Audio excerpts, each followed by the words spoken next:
या model paper में आपको कुछ संदेह है, कुछ संदेश डाउट्स है ना उसके बारे में ఏదైనా మీకు डाउटफुल కనిపిస్తుందా? इस प्रश्न को कैसे लिखा जाए, इसको कैसे व्यक्त करना है ना? Do you want to any more explanation? No sir, nothing doubt sir. Nothing. मतलब मैंने इस मॉडल पेपर को देखने के बाद आपको क्या लगा, कैसे लगा? क्या आप हिंदी एग्जाम पास कर सकते हैं? क्या इसमें अच्छे अंक पा सकते हैं? और याज इट फ्रेंडली, స్టూడెంట్ ఫ్రెండ్లీగా ఉందా కోవిడ్ టైంలో? ఎస్ సార్ రాజేందర్, నేను చాట్ బాక్స్ అంటే ఓపెన్ చేయలేదు. ये अमलू मतलब और एक बार 1-2 मिनट उसके बारे में ఇంటి దగ్గర పార్టీ వాళ్ళు వచ్చి పెట్టారు మైక్ నేను మైక్రోఫోన్ ఆన్ చేస్తే మీకు డిస్టర్బెన్స్ వస్తుంది సార్, అందుకోసమే చార్జ్ చేస్తున్నా. Very good, no problem. Okay sir. Chat box open చేశాను, నో ప్రాబ్లం. ఓకే मने नाना सोफिया गुड मॉर्निंग, अविनाश भी गुड मॉर्निंग अविनाश के लिए। मने कल का मॉडल पेपर जो है नमूना प्रश्न पत्र या ब्लू प्रिंट दान या वेरी गुड मॉर्निंग ध्यान देने के बाद मने चूडंडी मनम कॉन्फिडेंस और ओवर कॉन्फिडेंस के साथ आगे ले जाना मेरा मुख्य उद्देश्य है। स्टूडेंट को विश्वास के साथ आगे ले जाना मेरा मुख्य उद्देश्य है। आपको मैं क्या कॉन्फिडेंस दे सकता हूं? इसका मतलब मैंने इस कोविड टाइम में कभी कभी कुछ नेटवर्क प्रॉब्लम भी है, ऑनलाइन में भी कुछ क्लासेस डिस्टर्ब हो रहे हैं, ऑफलाइन में तो कभी कभी कुछ लोग सुन पाए थे, कुछ लोग नहीं सुन पाए थे, नहीं आ पाए थे, हॉस्टल भी नहीं मिला था कुछ लोगों को। सो इन सारी बातों को लेकर ध्यान में रखकर सरकार की सूचना क्या है అంటే సర్కార్ వారి గవర్నమెంట్ యొక్క సూచన ఏంటంటే నాన్న కోవిడ్ టైంలో అంటే 2 అవర్స్ టైంలో एग्जाम कंडक्ट చేయాలి। और वैसे भी प्रश्न या क्वेश्चंस कैसे रहना चाहिए, माने जितना हो सके उतना चॉइस देना है, स्टूडेंट को चॉइस देना है। चॉइस दिया तो जो वह सीख लिया था वह लिख सके। అంటే చాయిస్ ఇవ్వటంలో ఉద్దేశం ఏంటంటే నువ్వు ఏది నేర్చుకున్నావో నీకు ఏదైతే తెలుసో అది రాసే అవకాశం కల్పించడం, ఓకేనా? వాట్ యు హ్యావ్ లర్న్ అంటే లెక్చరర్ చెప్పింది ఈ క్వశ్చన్ చెప్పారు, ఈ లెసన్ చెప్పారు, ఆ లెసనే రాయమనేది కాదు ఉద్దేశం। ఆ లెసన్ నుంచి కానీ ఇంకో లెసన్ నుంచి కానీ నీకు ఏది ఈజీగా అనిపించి ఏది నేర్చుకుంటావో అది ప్రజెంట్ చేయాలి। అలా ప్రజెంట్ చేసే ఉద్దేశంతో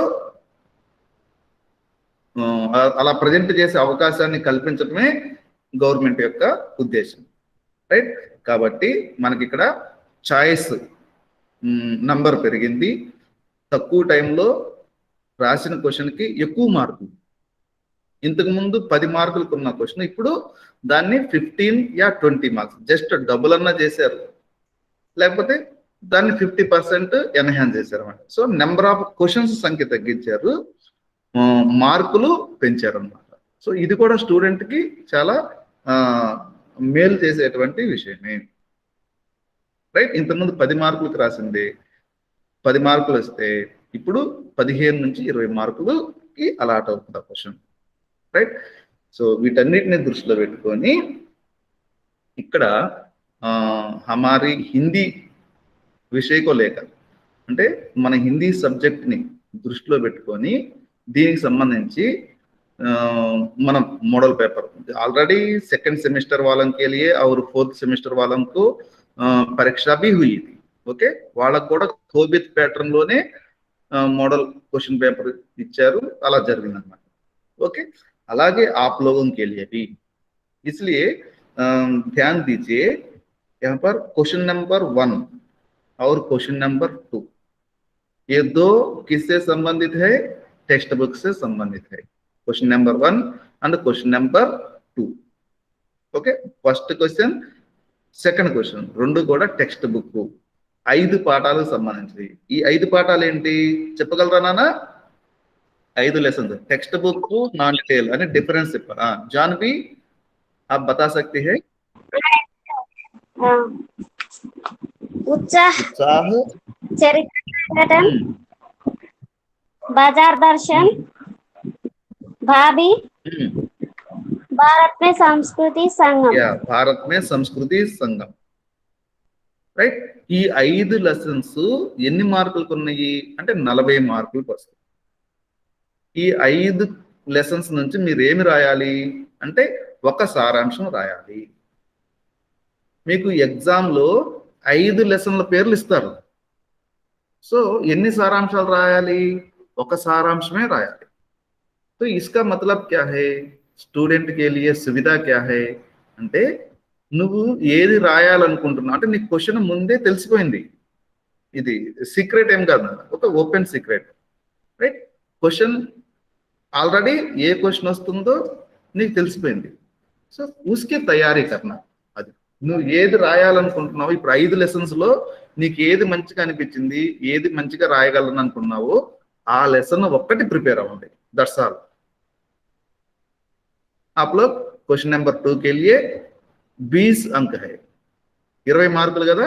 సో 20 మార్కులకి నువ్వు రాస్తే నీకు 20కి 20 మార్క్స్ వస్తాయి నాన్న. 18కి తక్కువ కాకుండా మార్కులు యూ కెన్ स्कोर. ओके ना. एक लेसन प्रिपेयर कीजिए सारांश लिखने के लिए. टेक्स्ट बुक లో ఉన్న 5 పాఠాలు. ఓకే. और एक बात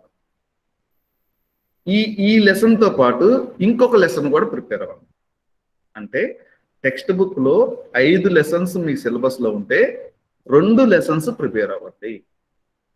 సో ఈ 2 లెసన్స్ లో కూడా ఏక్ లెసన్ సపోజ్ చరిత్ర సంఘటన ఇది సారాంశం రాయడానికి ప్రిపేర్ అయితే ఉత్సాహ और చరిత్ర సంఘటన ఈ రెండిట్లో సందర్భాలు ప్రిపేర్ అవ్వాలి. మళ్ళీ मान लीजिए ఉత్సాహ అనే పాఠం నుంచి మీరు సారాంశం రాయడానికి ప్రిపేర్ అయ్యారు.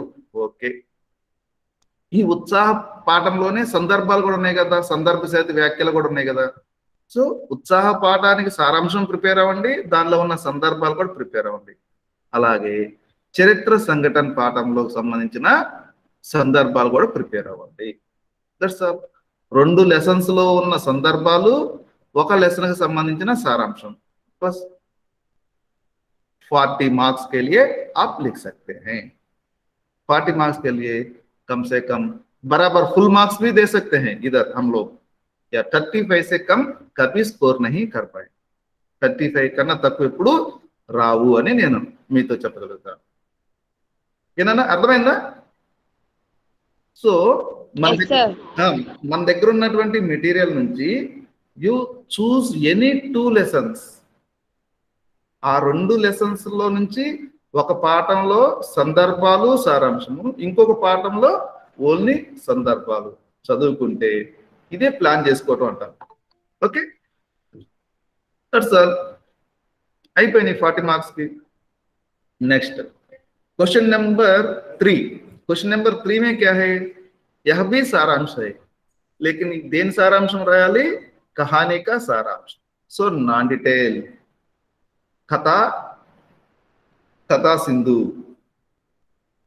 इतना कथा सिंधु ఈ नॉन डिटेल लो अपने सिलेबस में और क्या क्या लेसन है, क्या क्या कहानियां हैं याद कर सकते हैं? చెప్పగలరా నాన్న? yes sir.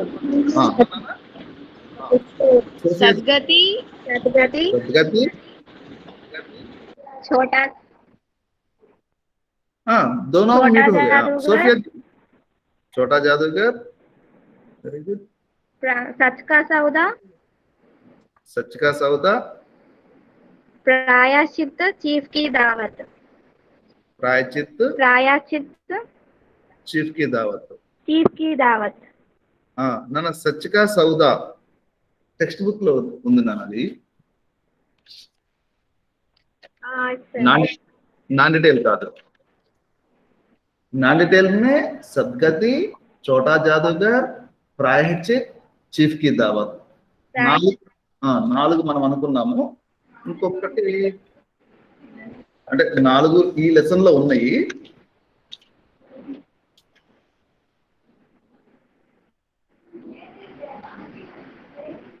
सदगति, छोटा जादूगर, सच का सौदा, प्रायश्चित, चीफ की दावत. ओके, सच का सौदा आप सही बोली. ओके, आप सही बोली. Okay, right. मैंने ये पांच कहानी है. ये 5 कथल ना, इन 5 कहानियों में से कोई एक कहानी चुन लीजिए. मान लीजिए छोटा जादूगर. सो छोटा जादूगर कहानी 1 की तैयारी, सारांश लिखने के लिए तैयार किया तो आपके लिए बस 20 अंक मिलेंगे. 15 मार्क्स सारांश के लिए और 5 मार्क्स कैरेक्टर के लिए, चरित्र संगठन के लिए. నెక్స్ట్ 4th క్వశ్చన్ అంతేనా. 4th క్వశ్చన్ లో కూడా ఏమి ఇస్తారు, ఈ 5 రకాల క్యారెక్టర్లు ఇస్తారు. ఒక్కొక్క పాఠం నుంచి ఒక్కొక్కటి. చోటా జాదూగర్ కా క్యారెక్టర్ లిఖియే. ఇంకా మీరు ఇందాక చీఫ్ కి దావత్ మే సోమనాథ్ కా చరిత్ర చిత్రణ కీజియే, అట్లాగా పండిత్ పరమసుఖ్ కా చరిత్ర చిత్రణ కీజియే, దుఖీ కా చరిత్ర చిత్రణ కీజియే సద్గతి పాఠంలోది. ఓకే, సచ్ కా సౌదాలో అతను చిన్న వ్యాపారం ఉంటాడు, అతను వ్యక్తిత్వాన్ని రాయండి అని ఇట్లా 5 ఇస్తారు. ఇచ్చినప్పుడు మీరు you have to choose any one. So ఇస్కా మతలబ్ క్యా హై, నాన్ డిటైల్ లో 5 కథల్లో ఏదో ఒక కథని చాలా జాగ్రత్తగా, క్లోజ్ గా, బ్రాడ్ గా చదువుకుంటే దాని సారాంశం రాయొచ్చు, దాని క్యారెక్టర్ కూడా రాయొచ్చు. యాక్చువల్గా ఇది ఒకటే క్వశ్చన్ నాన్న, కానీ 2 క్వశ్చన్లుగా డివైడ్ చేశాము. రైట్, సారాంశ और చరిత్ర చిత్రణ. So 15 marks 20 marks. ఎంత ఈజీ. సో టెక్స్ట్ బుక్ లో 2 లెసన్లు, నాన్ డిటైల్ లో 1 లెసన్. That's all.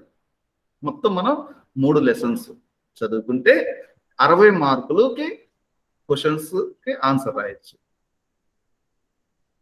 అర్థమైందమ్మా రవితాజీ, అవినాష్? Yes sir. या सो अनीसा जी थोड़ा फॉलो कीजिए.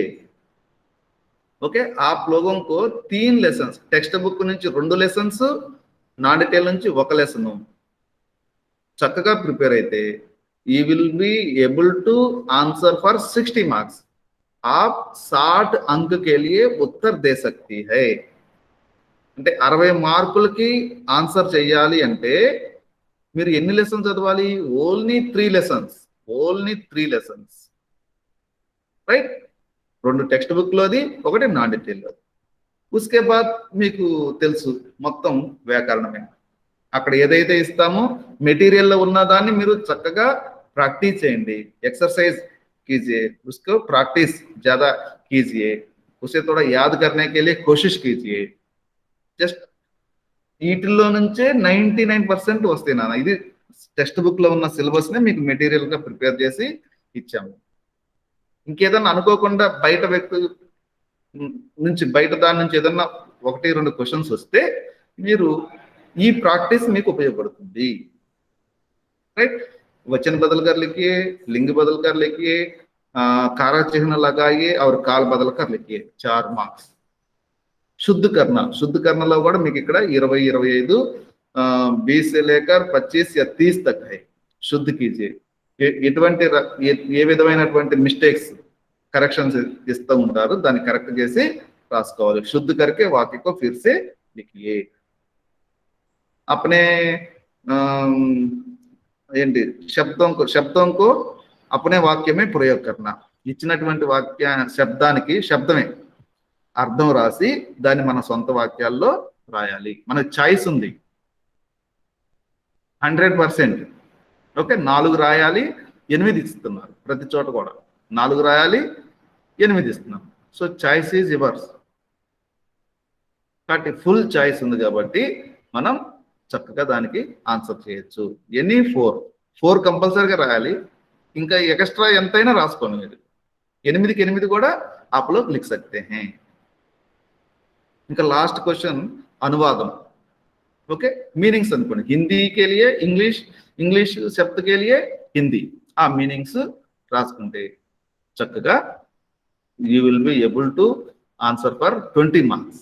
20 మార్క్స్కి 20కి 20 గ్రామర్లో వస్తే టెక్స్ట్ బుక్ నాన్ డీటెయిల్లో 60కి 55, 50 to 60 మధ్యలో వస్తే కూడా మంచి మార్కులు. 70 to అంటే 80 మార్క్స్ కదా, మీరు 70 to 80కి మధ్యలో మంచి స్కోరు చేసిన వాళ్ళు అవుతారు. Okay, it is easy, it is possible. या कोई क्या है, आसान की बात है, बहुत बहुत आसान की बात है. हिंदी में अच्छे अंक और ज्यादा अंक पाना बहुत आसान की बात है.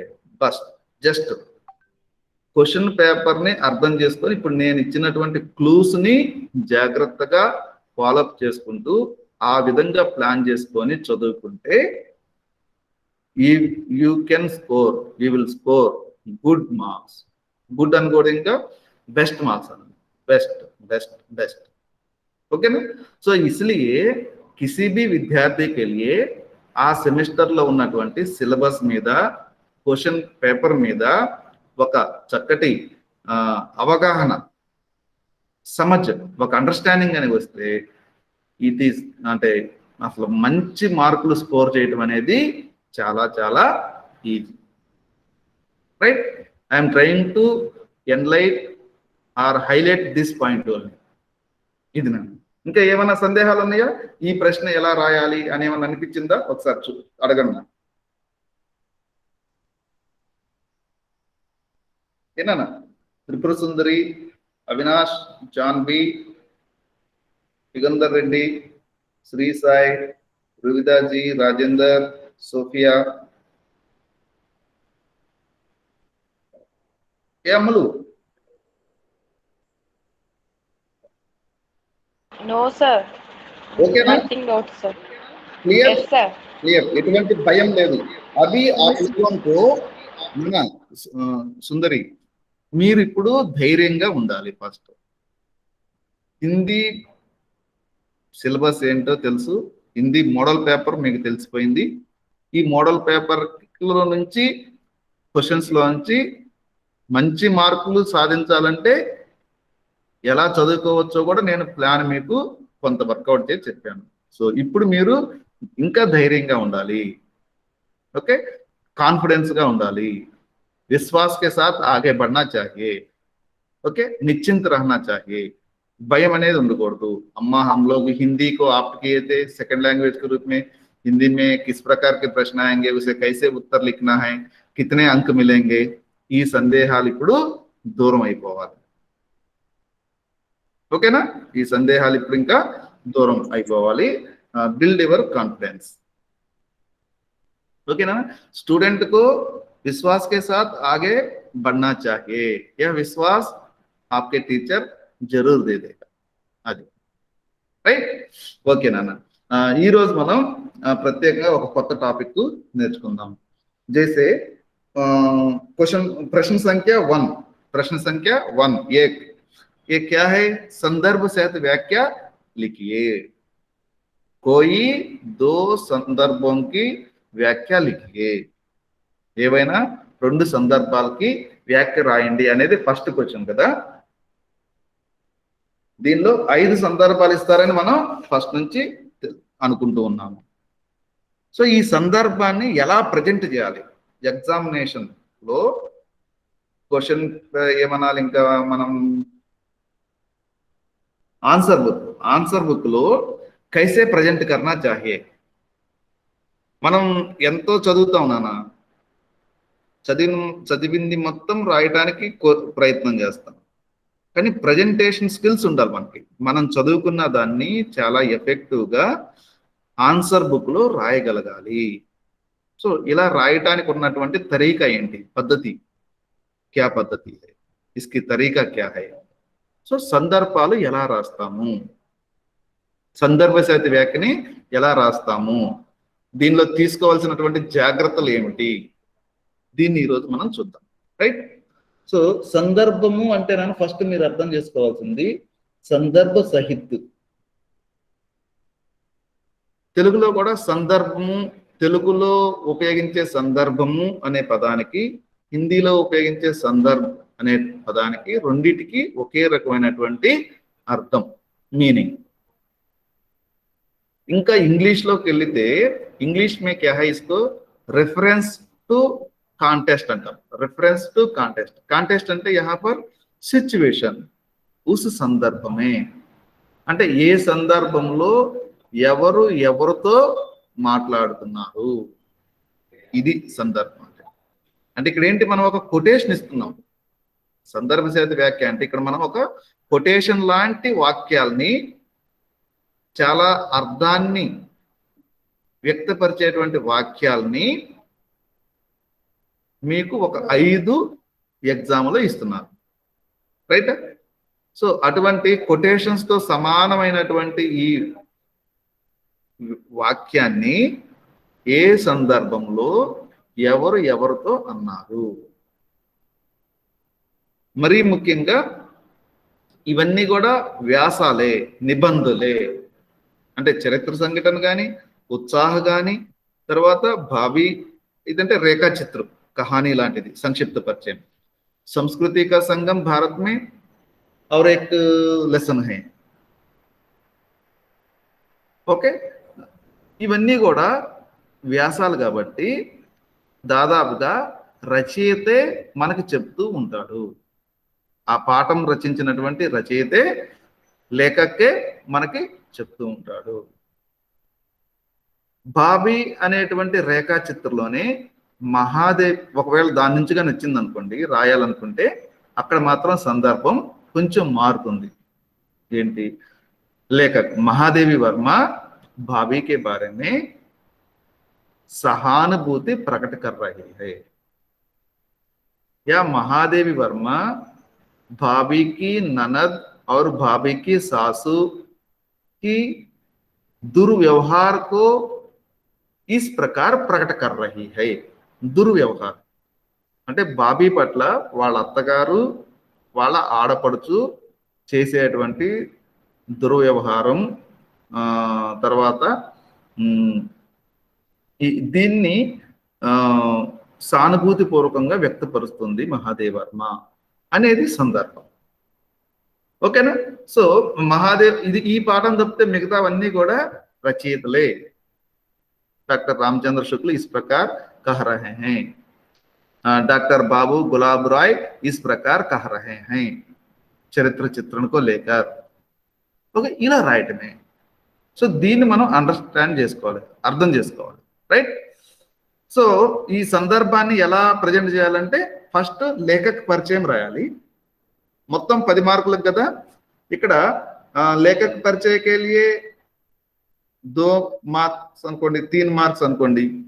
దాని తర్వాత సందర్భ के लिए 1 మార్కు, 4 మార్కులు. తర్వాత వ్యాఖ్య के लिए 5 మార్కులు, వ్యాఖ్యని మీరు దాని భావాన్ని రాసినందుకు 5 మార్కులు. సో పరిచయంకి 3 మార్కులు, సందర్భానికి 1 మార్కు, వ్యాఖ్య के लिए 5, మొత్తం ఎన్నైనా 9 మార్కులైనవి. లాస్ట్ లో ఒకటి విశేషత, అంటే భాష గురించి లేదా దానిలో చెప్పదలుచుకున్న నీతి ఏంటి, ఏమన్నా నీతి మనకి బోధపడుతుందా ఇచ్చినటువంటి వాక్యం నుంచి, ఇలా రాసినందుకు 1 మార్కు. మొత్తం 10 మార్కులను ఇలా డివైడ్ చేసి టోటల్ గా 10 की 10, 10 की 10 बाई కూడా आप लोग स्कोर कर सकते. एग्जामिनर वैल्यू करने वाले बराबर फुल मार्क्स दे सकते हैं, जबकि आपको इसे थोड़ा सही सही प्रेजेंट करना है. అంతేనా. దీన్ని ఇచ్చిన దాన్ని ఇచ్చిన విధంగా చక్కగా ప్రజెంట్ చేస్తే 10కి 10 మార్కులు వస్తాయి. राइट. सो देखेंगे परिचय क्या है. आप लोगों के पास मटेरियल है तो आप लोग पेज नंबर 4 खोलिए. चरित्र संगठन को लेकर मैं एक उदाहरण के माध्यम से प्रस्तुत करना चाहता हूं. पेज नंबर 4 में संदर्भ सहित व्याख्या, पहला वाला. ఎవరన్నా చదవగలరా నాన్న ఈ సందర్భాన్ని? पहला संदर्भ क्या है?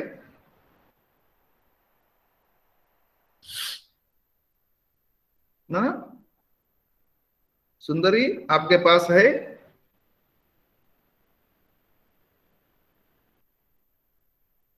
నానా అనీస లేదని చెప్పింది. రాజేందర్ దగ్గర మెటీరియల్ లేదన్నాడు. అమ్మా త్రిపుర సుందరి మెటీరియల్ है आपके पास?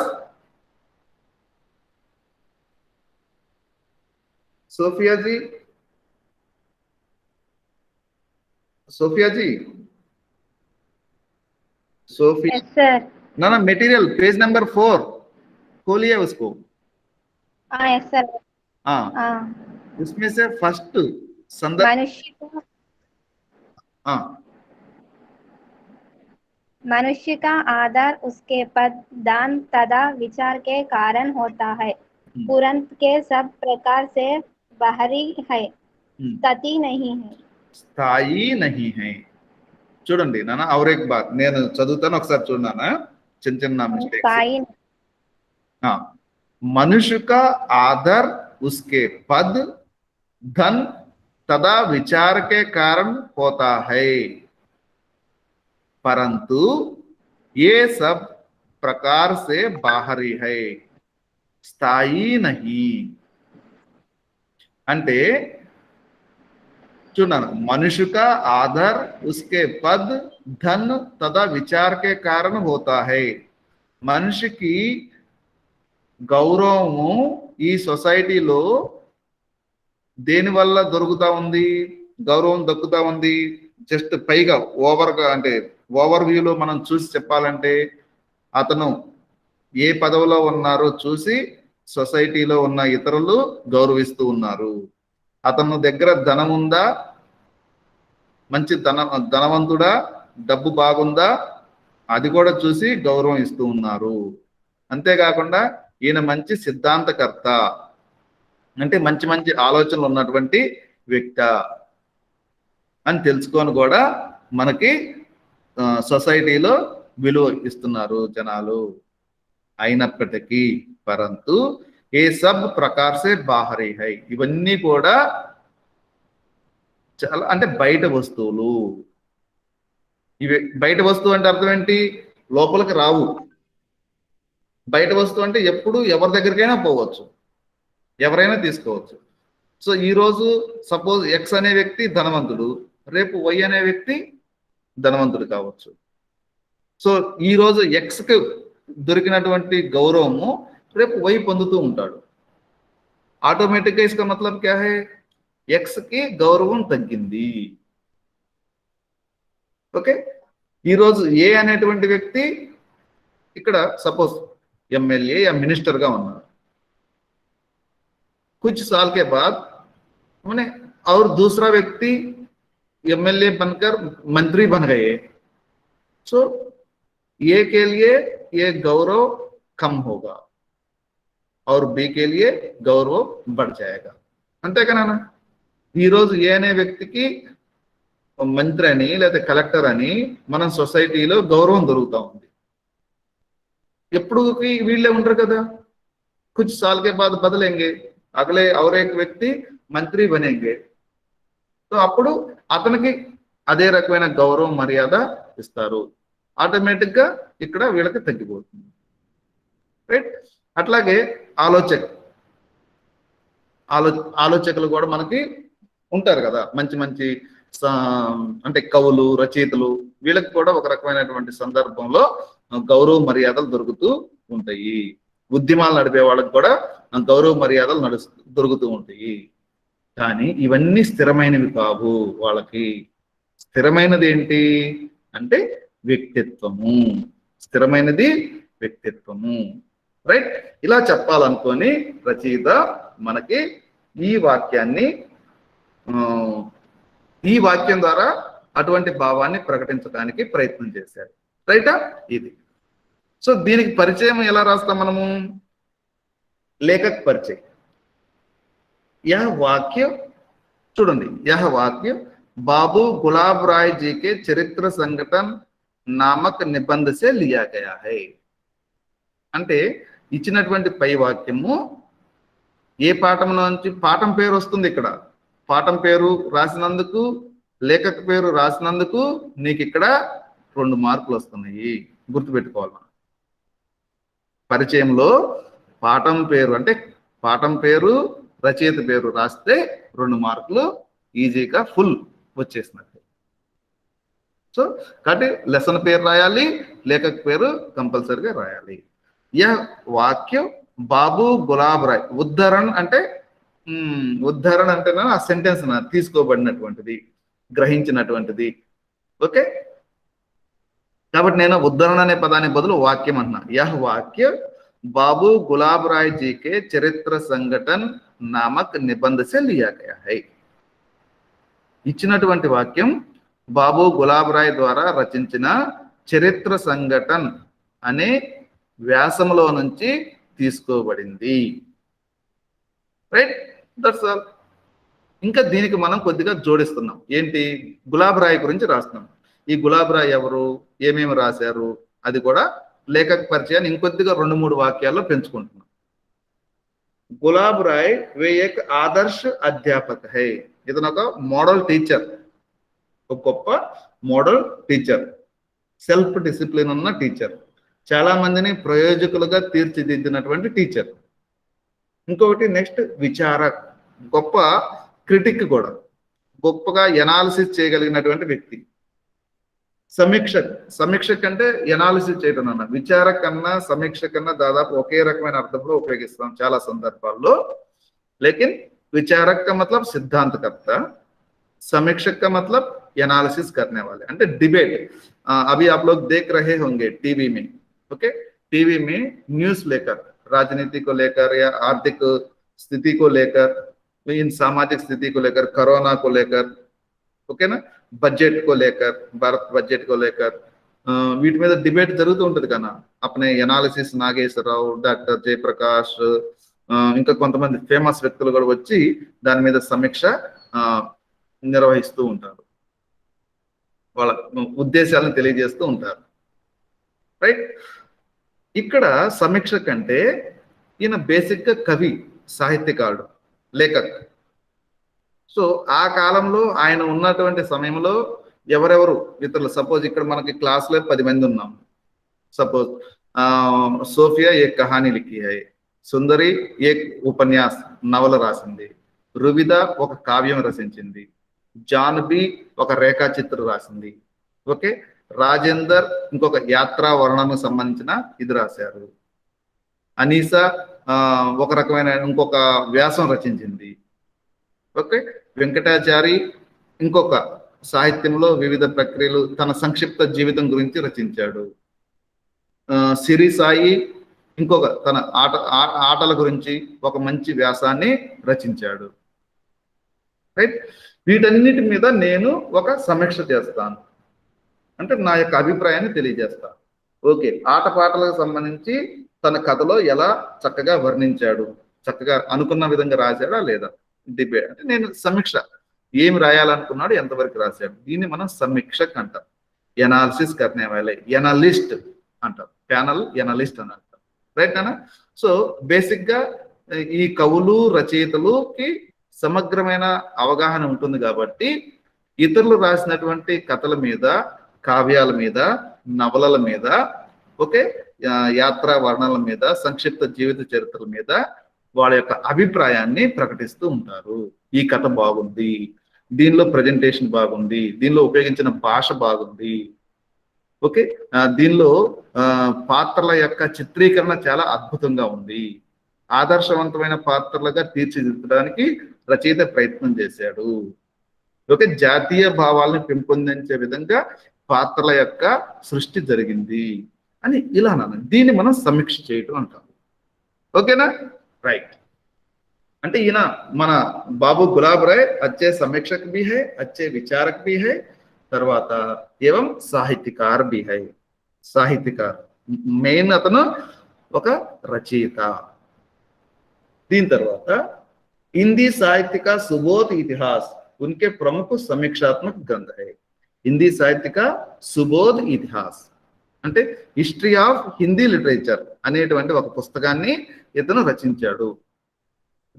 సుబోధ్ అంటే చాలా ఈజీ, సరళ, హిందీ వ్యాకరణం అంటాం కదా, సరళ అనేటువంటి అర్థంలో సుబోధ్ అనే మాటని ఉపయోగిస్తారు. సింపుల్. ఇది ఇట్లాగా 2 లైన్లు రాసాం, 3 లైన్లు 2 లైన్లు, మంచిగా 2-3 మార్కులు దీనికి వస్తాయి. ఇది పరిచయం. పరిచయం ఇలా రాయాలన్నమాట. పరిచయం అంటే ఎవరిది? ఆ రచయిత యొక్క పరిచయం.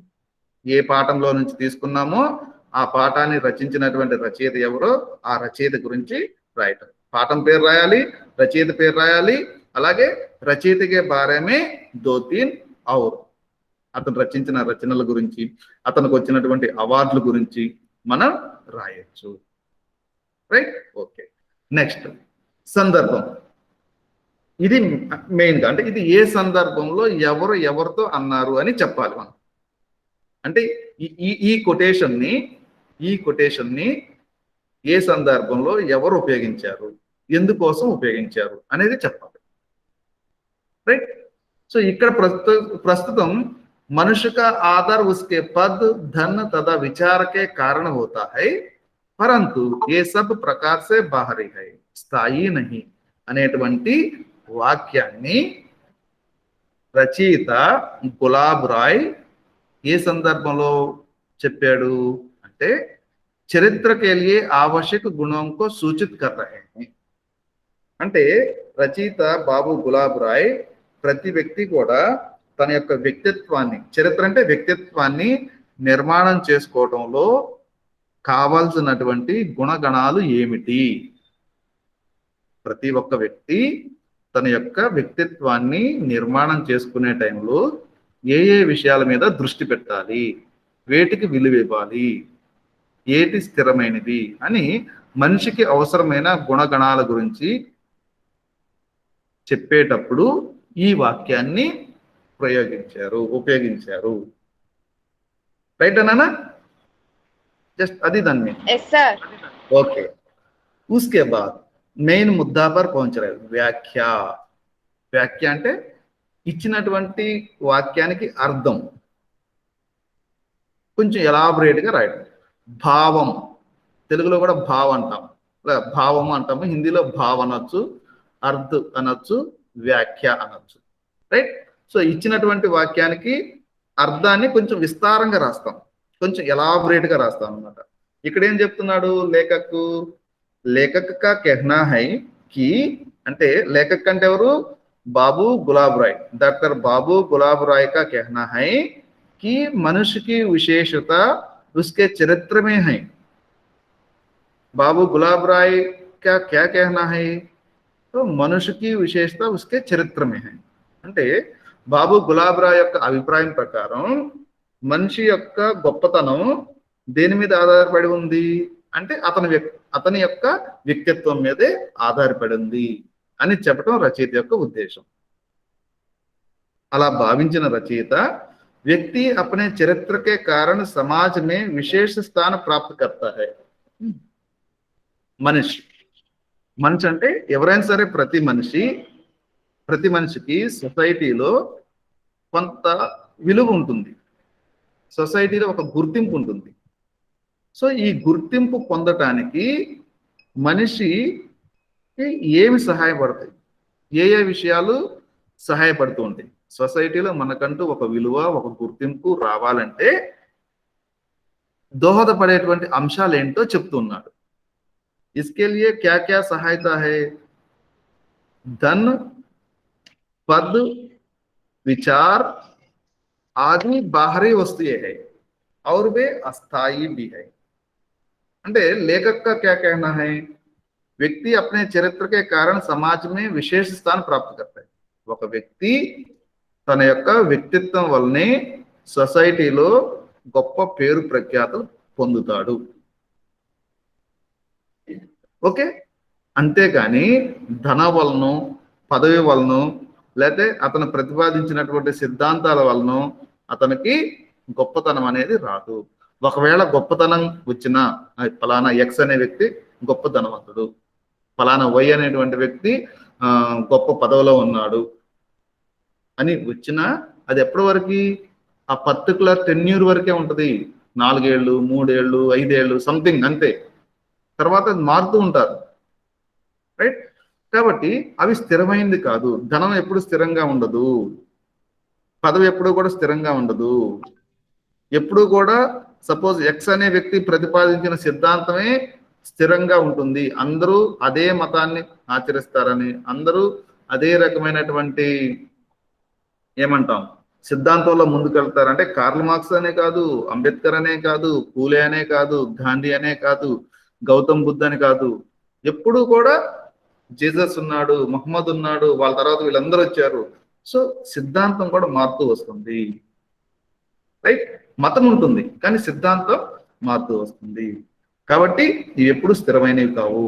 మానవకే జీవన్ మే చరిత్ర హీ స్థాయి లక్షణ హై. పర్మనెంట్ అనేది ఏంటి? అవన్నీ టెంపరీ. ధనం కానీ, పదవి కానీ, సిద్ధాంతం కానీ ఇవన్నీ టెంపరీ. ఈరోజు ఎక్స్ అన్నిట్లో ముందుంటాడు, రేపు వై అన్నిట్లో ముందుంటాడు, ఇంకొక రోజు ఏ ఇంకా గొప్ప పేరు సంపాదించుకుంటాడు, తర్వాత మళ్ళీ బి ఆ స్థానాన్ని ఆక్రమిస్తాడు. కానీ ఎప్పుడూ ఎప్పటికీ మనల్ని వెన్నంటి ఉండేది ఏంటంటే మన యొక్క క్యారెక్టరే. మనకి పర్మనెంట్ శాశ్వతమైనటువంటి కీర్తి ప్రతిష్టలు దేని వల్ల వస్తాయి? క్యారెక్టర్ వల్ల వస్తాయి. ఉదాహరణకి వెళ్ళి సత్య హరిశ్చంద్రు అంటే సత్యానికి ఎవరయ్యా అంటే హరిశ్చంద్రుడు ప్రధానమైనటువంటి మూల పురుషుడు. సత్యమేవ జయతే, రైట్? అట్లాగే దానవీర సూరకర్ణ, గొప్ప దానవంతుడు ఎవరు? రంతిదేవుడు, కర్ణుడు, వీళ్ళు. గొప్ప వీరుడికి ఎవరు ఉదాహరణ అంటే కర్ణుడు అండి, రైట్? ఇవన్నీ కూడా వ్యక్తిత్వం, దానగుణం కలిగినటువంటి వాడు కర్ణుడు. ఆయన్ని మించినటువంటి వాడు ఎవరు లేరు. సో తన యొక్క వ్యక్తిత్వం దానిలో ప్రతిబింబిస్తూ ఉంది. అలాగే ఇంకా ఏముంది? సత్య హరిశ్చంద్రు, దానవీర సూరకర్ణం, భక్త్. ఇప్పుడు మన కాలేజీ పేరుంది శ్రీరామ భక్త గెంటేల నారాయణరావు. నారాయణరావు గారు ఈ కాలేజీకి స్థలం ప్లేస్, ఈ ల్యాండ్ ని డొనేట్ చేశాడు కాబట్టి ఆయన పేరుతో కాలేజీకి నడుస్తా ఉంది. సో ఇక్కడ విశేషం ఏంటంటే ఆయన రామ భక్తుడు, రాముడికి భక్తుడు. సో రామభక్త అని అనకుండా ఇప్పుడు భక్త నారాయణరావు. మామూలుగా నారాయణరావు అని అనకుండా ఆయన పేరు కన్నా ముందు మనం ఏం జోడించాము? భక్తుడు. ఈ భక్తి అనేది ఏంటి? అతని యొక్క వ్యక్తిత్వం, అతని యొక్క క్యారెక్టర్ కి ప్రతిరూపం. అలాగే భక్త హనుమాన్, భక్తుడైన హనుమంతుడు. అలాగే భక్త రామదాస్ మన నేలకొండపల్లి. ఓకే, వీళ్ళందరూ కూడా గొప్ప గొప్ప భక్తులు కాబట్టి అట్లాగే మనం సెయింట్ అంటాం. మిషనరీ, క్రిస్టియన్ మిషనరీలో సెయింట్ వుడ్. ఓకే, అంటే మనం సెయింట్ అని ఇంగ్లీష్లో అంటాము, తెలుగులో ఏమనాలి దీని మీనింగ్?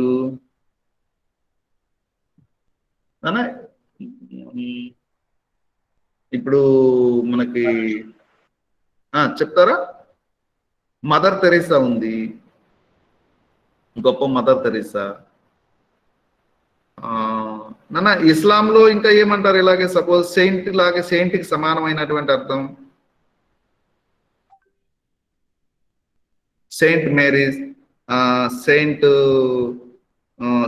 ఆన్స్, సెయింట్ మేరీస్, ఈ స్కూల్స్ ఉన్నాయి కదా, మాంటసోరీ. అట్లాగా సెయింట్ అనేది కూడా క్యారెక్టర్ నాన్న, ఒక విలువ, భక్త లాంటిది, రైట్? అట్లా ఇస్లాం ధర్మంలో కానీ లేకపోతే బుద్ధిజంలో కానీ, రైట్, బుద్ధిజంలో కానీ అంటే ప్రతి దాంట్లో ఉంటాయి అన్నమాట. ఇవి ఎప్పటికీ మారవు. ఓకేనా? రైట్. సో దీనిలో ఇచ్చినటువంటి వాక్యంలో ద్వారా మనకు బోధపడేటువంటి అంశాలు ఏంటి, దానిలో ఉన్న గొప్పతనం ఏంటి? అదే లాస్ట్ లో విశేషత అంటే నీతి. భాష ఎలాగుంది? భాష బహుత్ సరళ హై, సుబోధ హై, కడి బోలి హై అని చెప్పవచ్చు. ఇచ్చినటువంటి వాక్యాన్ని సరళమైనటువంటి భాషలో రాశారు, కడి బోలి హిందీలో రచించారు అని చెప్పొచ్చు. ఇంకోటి, ఇస్మే చరిత్ర సంఘటన పర్ బల్ దియా గయా హై. ఈ వాక్యము మనకి దేని గురించి చెప్పినట్టుగా తెలుస్తా ఉంది అంటే వ్యక్తిత్వ నిర్మాణంలో మీద గట్టిగా తన అభిప్రాయాన్ని ప్రకటిస్తూ చెప్పినటువంటిది. కాబట్టి इसमें चरित्र संगठन पर बल दिया गया है అని ఒక స్పెషల్ క్యారెక్టర్ రాయొచ్చు. इसमें एक సందేశాత్మక నిబంధ है. ఇదేంటి అంటే ఒక మోరల్ వాల్యూని డెవలప్ చేసుకోవడానికి దోహదం చేసేటువంటి వ్యాసము ఎస్ఏ. సందేశాత్మక మెసేజ్ ఓరియంటెడ్ ఎస్ఏ రైటింగ్, ఇది ఎస్ఏ అని చెప్పొచ్చు అనమాట. అంతే. దీనికి ఒక మార్కు, వ్యాఖ్యకు 5 మార్కులు, సందర్భానికి 1 మార్కు, పరిచయానికి 2 మార్కులు, మొత్తం 10/10. 10 మార్కులు మనం ఈ విధంగా స్కోర్ చేయొచ్చు. 10 మార్కులు ఇస్తారు నాన్న వాల్యుయేషన్ లో, తగ్గించరు. నువ్వు చక్కగా రాస్తే ఇప్పుడు మనం మాట్లాడుకున్న విధంగా ఫుల్ మార్క్స్ వస్తాయి. 5 మార్క్స్ కి తక్కువ ఎవ్వరికి ఏరు నాన్న. కాకపోతే ఏముండాలి, లెసన్ పేరు ఉండాలి, రైటర్ పేరు ఉండాలి, దాని మీనింగ్ రాసి ఉండాలి, ఇదన్నమాట. ఓకేనా? ఓకేనా, थैंक यू वेरी मच. और अगला एक दो नेक्स्ट मंडे से देखेंगे. थैंक यू ना. Okay sir. Okay sir. Right ना. सेकंड అంటే ముని. ఏనా? ముని.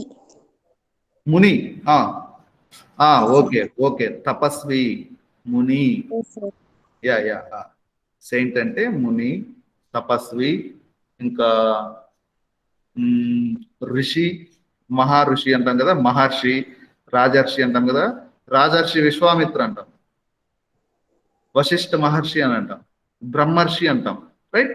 ఈ బ్రహ్మర్షి తర్వాత రాజర్షి और మహర్షి, ఇవన్నీ సెయింట్ గుడ్ పదాలు.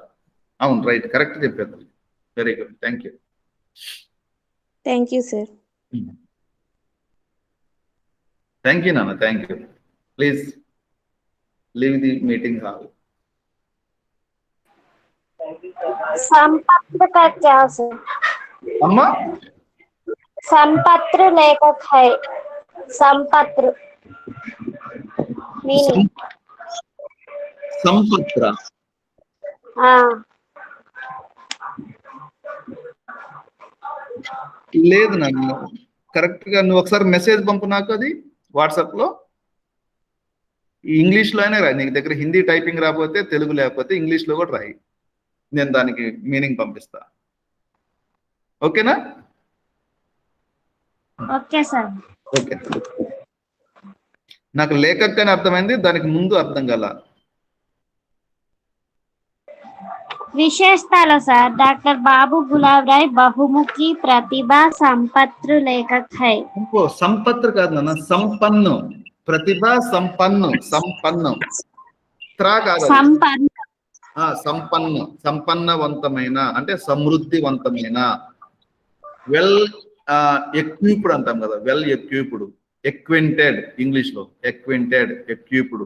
మనం తెలుగులో సమృద్ధవంతమైన, సుసమృద్ధవంతమైన, లేదా లబ్ధ ప్రతిష్ఠుడు అనే తెలుగు పదం ఉపయోగిస్తాం. లబ్ధ ప్రతిష్ఠుడైన రచయిత, సంపన్న లేఖక్. ప్రతిభా సంపన్న అంటే టాలెంటెడ్ అంటాం కదా, very talented writer, very talented writer, ప్రతిభా సంపన్న. Okay sir, thank you.